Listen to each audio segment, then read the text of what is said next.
les conditions gagnantes pour attirer et retenir les travailleurs expérimentés, mais je vous dirais tout d'abord des conditions économiques. Et ça, c'est une responsabilité de l'État. Alors, comment on fait pour que les gens, les travailleurs expérimentés, aient le goût de rester sur le marché du travail sans qu'ils soient pénalisés sur le plan de la fiscalité? Il y a moins de 50 des gens au Québec qui ont un régime complémentaire de retraite, c'est-à-dire au-delà de la pension de vieillesse du Canada ou le régime des rentes du Québec. Donc moi, je suis d'accord qu'on essaie de garder les gens au travail, peu importe leur âge, si c'est leur choix. Mais s'ils doivent travailler parce qu'ils sont dans une situation de pauvreté à la retraite, moi je trouve qu'on n'a rien gagné comme société. Le gouvernement devrait aider en ajustant le régime de retraite de manière à ne pas décourager les travailleurs expérimentés, les plus vieux, qui désirent continuer à travailler. Je dirais que l'État québécois a bien documenté la question. Donc, on a les données qui nous indiquent bien que les travailleurs vieillissants souhaitent souvent continuer à travailler pour toutes sortes de raisons, qu'elles soient de nature financière ou de nature plutôt personnelle, désir de contribuer. Mais ce qu'on constate, c'est quelqu'un qui a au-dessus de 50 ans, quand il est en recherche d'emploi, il a beaucoup plus de difficultés à trouver un emploi qu'un plus jeune à 30 ans ou à 40 ans. Donc, il semble y avoir une résistance à cet égard-là.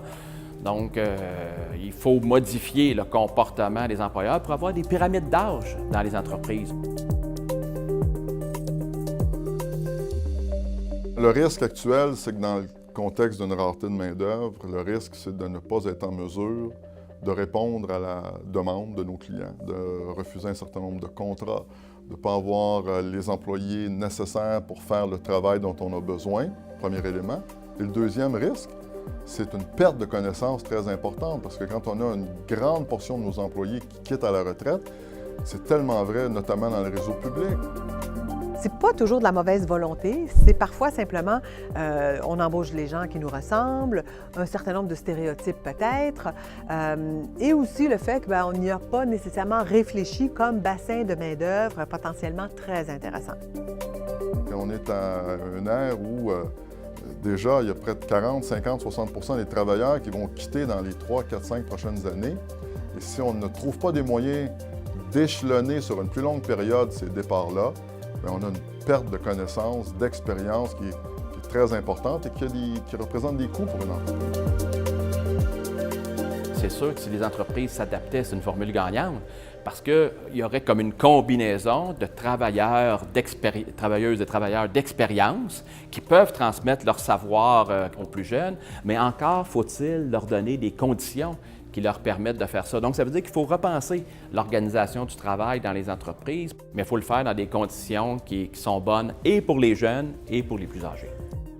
N'importe quelle main-d'œuvre qui se sent respectée, valorisée, peut être fidélisée. Une personne de 55 à 58 ans, si vous lui donnez une formation pour utiliser une nouvelle technologie, elle va être tellement contente du respect que vous démontrez envers elle qu'elle va rester le plus longtemps possible avec vous.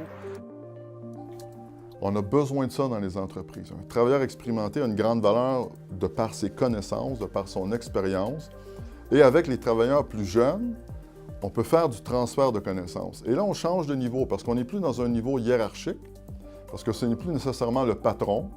On est dans le rôle conseil. On est devenu un collègue d'un plus jeune à qui on transfère nos connaissances. Donc, certaines entreprises ont bâti des équipes de travail où on retrouve des travailleurs expérimentés, des travailleurs plus jeunes, et ce sont des équipes extrêmement performantes.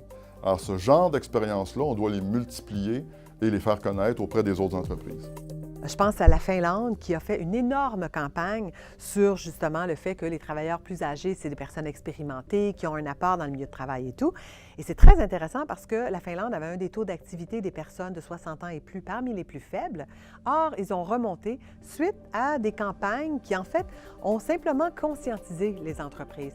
En tout cas, si on se fie à l'exemple de la Finlande, on pourrait dire que l'État québécois pourrait peut-être informer davantage, sensibiliser davantage les organisations, peut-être créer des programmes particuliers. On n'a pas énormément de programmes en matière d'aménagement du temps de travail, par exemple. Toutes les mesures qui vont faire en sorte qu'on va pouvoir atténuer un tant soit peu la rareté de main-d'œuvre qu'on voit au Québec peut juste être gagnante. Et enfin, je vous dirais qu'on est allé voir ce qui se faisait en Allemagne, au Japon, dans certains pays nordiques qui ont des enjeux similaires aux nôtres. Ce qui m'a plus surpris, c'est le fait que la société en général, entreprises, gouvernements, syndicats, organisations de gens expérimentés, se sont unis pour faire la promotion des travailleurs expérimentés. Et ça, je pense que ça nous manque ici actuellement au Québec.